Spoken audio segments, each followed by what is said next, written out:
everyone, this is Nonchalant 9 and welcome to our website. Today we're going to do the first part of Mitin Mashi, Jonathaner Barir Bhoot, written by Suchitra Bhattacharya. As for the roles, we have Diya Chatterjee as narrator, Rajita Jana as Mitin Mashi, Rityogni Chatterjee as Partho Mesho and Utpal Christopher Biswas, Somdatta Mukherjee as Tupur and Arunabha De as Bum Bum. Editing by Rityogni Chatterjee and Anushmita Basak. Direction and coordination by Rajita Jana and introduction by Ashani Mishra. Hope you like it and don't forget to like, share and subscribe. We'd also like to read your comments, so make sure you comment down below. Starting Mitin Mashi, Jonathaner Barir Bhoot. মন দিয়ে খবরের কাগজ পড়ছিল টুপুর। পড়ছিল না বলে গিলছিল বলাই ভালো। মিতিন মাসির নির্দেশে ইদানিং এই অভ্যেসটা গজিয়েছে টুপুরের। ফাঁক পেলেই খুঁটিয়ে খুঁটিয়ে গলাধকরণ করে আস্ত কাগজখানা। খুদে খুদে বিজ্ঞাপনগুলোকেও পর্যন্ত ছাড়ে না। মিতিন মাসি বলেছে, খবরের কাগজের ব্যক্তিগত বিজ্ঞাপনে অনেক সময় মজার মজার গল্প লুকিয়ে থাকে। চোখ মেলে খুঁজতে জানলে কখনো সখনো ছোটোখাটো রহস্যর সূত্রও নাকি মিলে যায়। আজ অবশ্য বিজ্ঞাপন নয়, একটা খবরই চোখ টেনেছে টুপুরের। তৃতীয় পাতায় বেশ বড় করে বেরিয়েছে খবরটা। বার দুয়েক পরে টুপুর চোখ তুলল কাগজ থেকে। পার্থ মেশো, ও পার্থ মেশো। পার্থ বাইরের ঘরের বড় সোফায়, কোলে খাবারের প্লেট, লুচির দিস্তে আর পাহাড়ের মতো আলো ছেঁচকি নিয়ে বসেছে পার্থ। বাঁ হাতে খবরের কাগজের শব্দজব্দের পাতাখানা, ডান হাতে ডট পেন। মাঝে মাঝে ডট পেন নামিয়ে লুচি আলু ছিচকিতে থাবা বসাচ্ছে। পেটে চালান করেই ফের খুচখাচ কলম চালাচ্ছে শব্দের ধাঁধায়। রবিবার সকালে কোলে লুচি না থাকলে শব্দজব্দ মেলাতে পারে না পার্থ। কচর কচর লুচি চিবোতে চিবোতে পার্থ ফিরে তাকালো। ভুরু কুচকে পাল্টা প্রশ্ন ছুড়ল। জুতোর একটা প্রতিশব্দ বলতো, 3 অক্ষরের। পাদুকা। হলো না। খড়ম। চপ্পল। না না। তাহলে কি? কাবলি। তুই একটি কেবলি। ব দিয়ে স্টার্টিং। না না, বি দিয়ে। বি দিয়ে? ইয়েস, বয়ে হ্রস্বই বি। পার্থ টুপুরের কথার মাঝেই মিতিন কখন ঘরে এসেছে। হাতে নিজের জলখাবারের প্লেট। টুপুরের উল্টো দিকের সোফায় বসে বলল, শেষ অক্ষর কি? মা। কারেক্ট। লেখো বিনা মা। বাংলায় এত কম ফান্ডে নিয়ে শব্দ করতে বসো কেন? পার্থ যেন শেষটুকু শুনতেই পেল না, টুকটুক করে ছক ভর্তি করছে। আবার একটা লুচি তুলে টুপুরকে জিজ্ঞেস করলো, তখন আমায় ডাকছিলি কেন রে? শব্দের ধাঁধায় খেই হারিয়ে গিয়েছিল টুপুরের। 1 সেকেন্ড থমকে থেকে বলল, আজ একটা নিউজ দেখেছো? কি সাংঘাতিক কাণ্ড! কি হয়েছে? লেবুতলায় একটা 150 বছরের পুরনো বাড়ি হঠাৎ ধসে পড়েছে। ভেতরে চাপা পড়ে মারা গেছেন এক বৃদ্ধ। এমনি ভেঙে পড়লো? দমকল বলছে বাড়িটার হাল ভালো ছিল না, কিন্তু পুলিশ অন্যরকম সন্দেহ করছে। প্রমোটাররা নাকি অনেক দিন ধরে টার্গেট করছিল বাড়িটাকে। মোটামুটি বড় বাড়ি, জমিও আছে বেশ খানিকটা, সন্তোষ মিত্র স্কোয়ারের প্রায় লাগোয়া। বাড়িটা ভেঙে নাকি মাল্টি স্টোরেড বানানোর ধান্দায় ছিল প্রমোটার। বৃদ্ধ ভদ্রলোককে মাঝে মাঝেই নাকি চাপ দিচ্ছিল। ভদ্রলোক একাই থাকতেন কি? প্রায় একাই। মধ্যবয়সী এক মহিলা ভদ্রলোকের দেখাশোনা করতেন। গত বছর ভদ্রলোকের স্ত্রী মারা গেছেন। 2 বোন, দুজনেই বিদেশে। মহিলা বেঁচে গেছেন। তার মুখ থেকে প্রমোটার বৃত্তান্ত জানতে পেরেছে পুলিশ। তাছাড়া বাড়ি ভাঙার সময় একটা জোর বিস্ফোরণের আওয়াজও নাকি শোনা গেছে। মুচিপাড়া থানা তো কাছেই, সেখান থেকেও নাকি শোনা গেছে আওয়াজটা। এই প্রমোটারদের উৎপাতে কলকাতার কোনো পুরনো বাড়ি বোধহয় থাকবে না। কত সুন্দর সুন্দর স্থাপত্য হচ্ছে এদের দৌলতে নিশ্চিহ্ন হয়ে গেল। অত আফসোস করার কিছুই নয়। পুরনো না গেলে নতুন আসবে কি করে? তাছাড়া কলকাতায় যা বিপুল জনসমস্যা, সেখানে পেল্লাই একটা বাড়িতে মাত্র 1জন মানুষ থাকবে, এটাই বা কেমন কথা? ইনফ্যাক্ট লেবুতলা নামটার মধ্যে একটা বাড়ি ভাঙার ইতিহাস জড়িয়ে আছে। যে সে বাড়ি নয়, একটা গির্জা। মানে? এখন যে জায়গাটাকে আমরা লেবুতলা বলি, সন্তোষ মিত্র স্কোয়ার অঞ্চলটা, ওখানে এক সময় সেন্ট জেমস গির্জা ছিল। রাস্তাটার নাম ছিল সেন্ট জেমস স্ট্রিট। কলকাতার প্রথম বিশপ টমাস ফ্যান্স মিডলটনের উদ্যোগে বানানো হয়েছিল গির্জাটা। তখন ওই জায়গাটাকে বলতো কেরানি বাগান। কেন কেরানি বাগান বলতো টুপুর? কেন? কারণ ওখানে ইস্ট ইন্ডিয়া কোম্পানির কেরানিরা বাস করত। তারা ছিল পর্তুগিজ। ওই কেরানি বাগানের আদি মালিক ছিলেন পাঞ্জাবি শিখ, নাম হুজুরিমল। এই হুজুরিমল ছিলেন সিরাজ দৌল্লার দরবারের আমির চাঁদের শালা। আমির চাঁদ মানে উমি চাঁদ। তা হুজুরিমল বউবাজারের বৈঠকখানায় একটা 55 বিঘের পুকুর কাটিয়েছিলেন। সেই পুকুর বুঝিয়েই কেরানি বাগান। পরে এই কেরানি বাগানের মালিক হন মিস্টার রবার্ট ল্যাজারাস দে অলিভিয়েরা। তিনি বিশপকে গির্জা তৈরি করার জন্য বাগানটা দান করে দেন। 1820-তে গির্জা তৈরি শুরু হলো, শেষ হলো 1823। পয়েন্টে এসো না, ঘুরপাক খাচ্ছ কেন? কোনো কিছু জানতে হলে পুঙ্খানুপুঙ্খভাবে তো জানতে হয়। তাও তো আমি হুজুরিমলের পুকুরের নামটাই বলিনি। কি নাম? হুজুরি পুকুর? আজ্ঞে না, পদ্মপুকুর। যে পদ্মপুকুর তো ল্যান্সডাউন রোডে। কলকাতায় কতগুলো পদ্মপুকুর ছিল জানিস? এন্টালিতে একটা। তুমি আবার ট্র্যাক চেঞ্জ করলে। গির্জার কথা বলো। হ্যাঁ, গির্জা, চার্চ। শেষ লুচিতে তরকারি পুড়ে মুখে গুজল পার্থ। চিবোতে চিবোতে বলল, হ্যাঁ, তো এই গির্জাটা তো তৈরি হলো পুকুর ভরাট করা জমিতে। এখনকার প্রমোটাররা আজকার করছে, পরিণীতি যা হওয়ার তাই হলো। আস্তে আস্তে বসে যেতে লাগলো গির্জাটা। ভয় পেয়ে গির্জার কর্তা ব্যক্তিরা গির্জার চূড়া বানানো বন্ধ করে দিলেন। লোকজনের কাছে গির্জার নামই হয়ে গেল ন্যাড়া গির্জা। জলাজমি হওয়ার কারণে ধরে গেল কড়িবড়গায়। তৈরি হওয়ার মাত্র 35 বছরের মধ্যে 1858 অগাস্টে বিকট শব্দ করে ভেঙে পড়ল গির্জার ছাদ। ব্যাস, গির্জা গন। আরও আছে, তখন ওই গির্জার জন্য দান করা জমি একটা পোর্শন গির্জার কাছ থেকে কিনে নিয়েছিলেন রবার্ট ল্যাজারাসের নাতি মিস্টার এলিয়ট। বাকিটা কিনেছিলেন এক বাঙালি। তখন ওই জায়গাটা মোটেই ঘিঞ্জি ছিল না, বরং বলা যায় একেবারেই বস্তিহীন ছিল। ওই বাঙালি ভদ্রলোকই প্লট করে করে জমি বেছে এখানে লোকজন এনে বসান। জায়গাটায় প্রচুর লেবু গাছ ছিল, তাই নাম হয়ে গেল লেবুতলা বা নেবুতলা। কলকাতার লোকে তো লকে বলতো না, নুচি, নেবু, লঙ্কা, নেবুতলা। ন্যাড়া গির্জা থেকে শেষে নেবুতলা? এই যে ছিল রুমাল, হয়ে গেল বেড়াল। রুমাল টু বেড়াল টু চশমা টু দাঁতের মাজন। তা সেই বাঙালি ভদ্রলোকের নাম কি ছিল? ইতিহাসের এটাই তো পরিহাস রে। কত ইম্পর্ট্যান্ট লোকের নামই যে ইতিহাস মিস করে যায়। দেখি কোথাও যদি পাই তো নামটা তোকে বলে দেবো। যেমন বেরিয়াল গ্রাউন্ড রোড থেকে পার্ক স্ট্রিট। বেরিয়াল কিংবা বেরিং, কিন্তু নামটা বদলে পার্ক স্ট্রিটই বা হলো কেন বলতো? ওই যে একটা পার্ক আছে না ক্যামেক স্ট্রিটের মোড়টায়? হেঁচু। এখন যাকে বলে মিডলটন রোড, সেখানে লরেটো হাউসটা দেখেছিস তো? ওটাই ছিল আসলে স্যার এলাইজা ইম্পের বাড়ি। এলাইজা ইম্পে কে ছিলেন নিশ্চয়ই বলতে হবে না।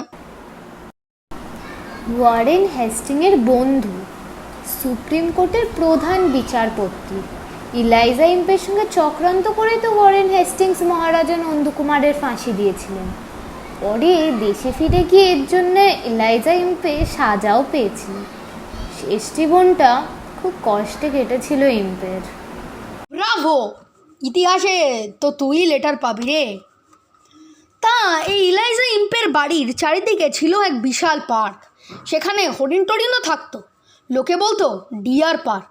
উঁচু পাঁচিল ঘেরা ওই পার্কটার জন্য কবরখানার রাস্তার নাম বদলে হয়ে গেল পার্ক স্ট্রিট।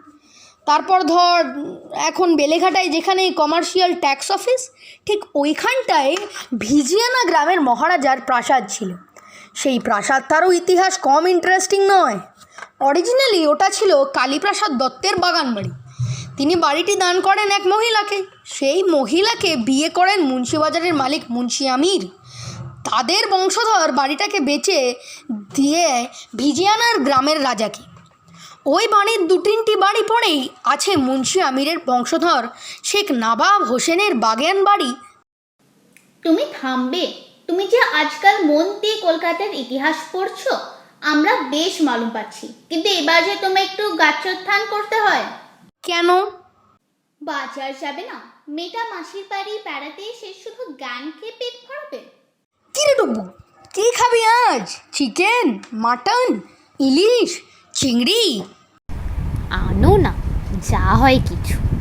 আজ তবে চিংড়ির মালাইকারি হোক, আর কষা কষা মাটন হোক। রাঁধবো কিন্তু আমি একেবারে নিজস্ব কায়দায়, মোগলাই ঘরানায়। তোর মাসিকে বলে দে সে যেন একদম নাক গলাতে না আসে। আমার ভারী বয়ে গেছে।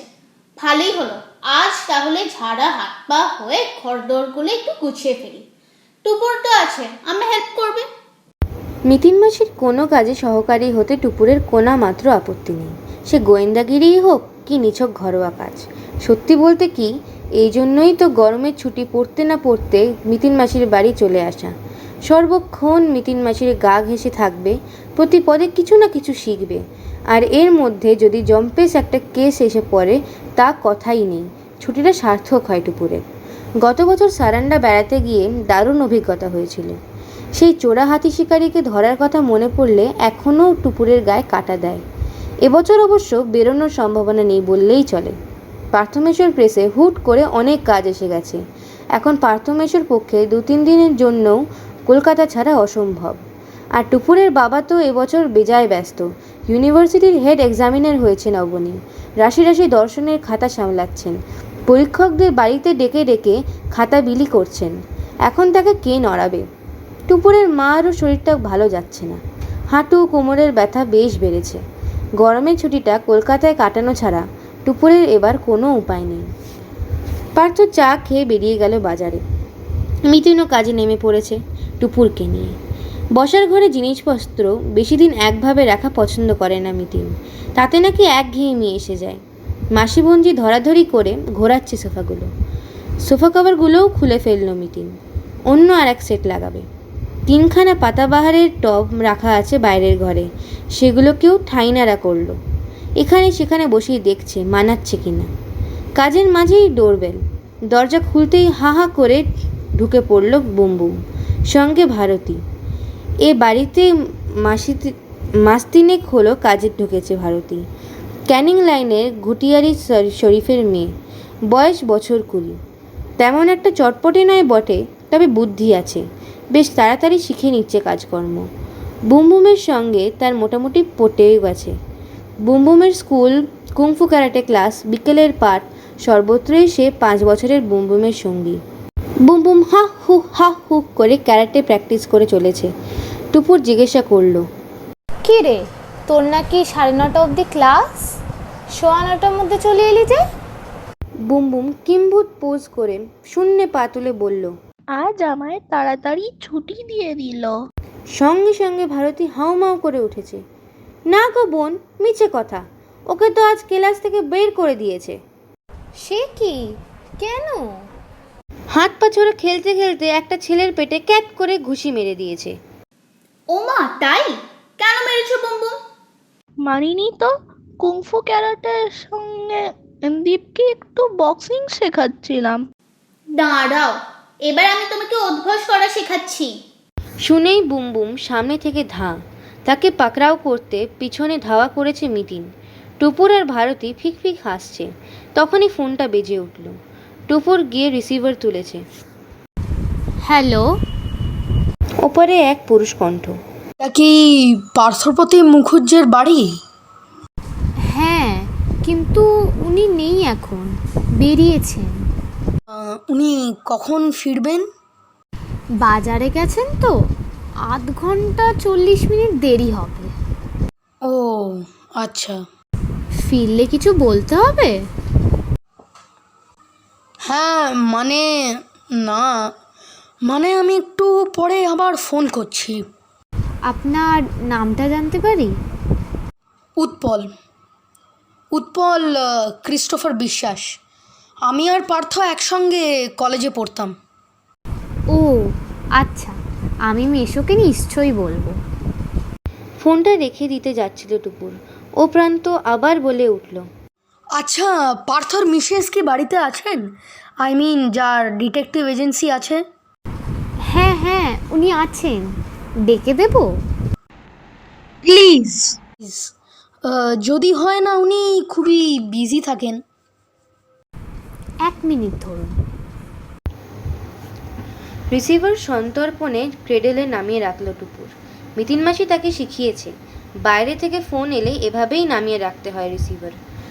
এতে লাইনও কাটে না, এপারের কথা শোনাও যায় না ওপারে। ছুটে টুপুর পাশের ঘরে এলো। সেখানে চলছে এক আজব দৃশ্য। মিতিন মাসি আর বুমবুম যুগলে উঠবোস করছে। মিতিন মাসির হাত দুটো শক্ত করে ধরে আছে বুমবুমের কাঁধ। অপমানে চোখ দিয়ে টপ টপ জল পড়ছে বুমবুমের। টুপুর হাসতে গিয়েও হাসল না, মিতিনকে তাড়া লাগালো। মিতিন মাসি, তোমার টেলিফোন। কে? মেশোর কলেজের এক খ্রিস্টান সহপাঠী। তো আমি কি করব? বলে দে মেশো বাজারে গেছে। বলেছি, মেশো নেই শুনেই তো তোমাকে দিতে বললো। মনে হলো দরকারটা তোমারই সঙ্গে। কি করে বুঝলি? ধরে নাও গেস, আমার সিক্সথ সেন্স বলছে। বুমবুমকে মুক্তি দিয়ে ঘাম মুছতে মুছতে এসে রিসিভার ওঠালো মিতিন। শান্ত স্বরে বলল, বলুন, আমি পার্থর স্ত্রী বলছি। ও আচ্ছা, নমস্কার। কিন্তু পার্থ তো আমার সঙ্গে দেখা করবেন। কি হয়েছে? প্রবলেমটা কি? ও ঠিক আছে, চলে আসুন। আপনি কি বাড়ির ঠিকানাটা জানেন? হ্যাঁ হ্যাঁ, ঢাকুরিয়ায় 17-3 বাবুবাগান লেন, একতলায়। হ্যাঁ, ঢাকুরিয়া বাস স্ট্যান্ডের কাছেই। 11টা নাগাদ আসবেন, নো প্রবলেম। ফোনটা রেখে একটুক্ষণ দাঁড়িয়ে রইল মিতিন। অস্ফুটে বলল, গান বাজছিল, এলটন জন। হ্যাঁ হ্যাঁ, একটা ইংলিশ টিউন কানে আসছিল বটে।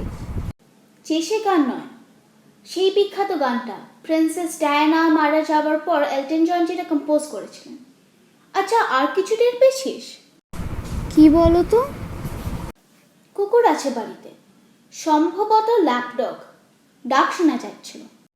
তাই? কিন্তু ভদ্রলোক হঠাৎ তোমার কাছে আসছেন কেন? নিশ্চয়ই কোনো কারণ ঘটেছে। তুমি কি কোনো রহস্যের গন্ধ পাচ্ছ? ওরে, ডিটেকটিভগিরি করি বলে কি সবে আন্দাজ করা যায়? তবে ভদ্রলোকের গলাটা একটু উদ্বিগ্ন লাগছিল। প্লাস ওই উৎপল নিশ্চয়ই তোর মেশোর প্রাণের বন্ধু নয়, সম্ভবত নিয়মিত যোগাযোগও নেই। তেমন হলে তো আমি চিনতাম। এমন একজন খামোখা আমার সঙ্গে দেখা করতে চাইবেই বা কেন? সমস্যা একটা হয়েছে তো বটেই। তার মানে দাল মে কুছ কালা হ্যায়। দাঁড়া, আগে ডালটাকে দেখি, তবে না বুঝবো। টুপুরের মনটা নেচে উঠল। গরমের ছুটিটা এবার তাহলে পুরোপুরি বিফলে নাও যেতে পারে। বিড়ালের ভাগ্যে শিকে ছুটতেও পারে। Thank you for watching জনাথনের বাড়ির ভূত second part coming soon. Stay tuned.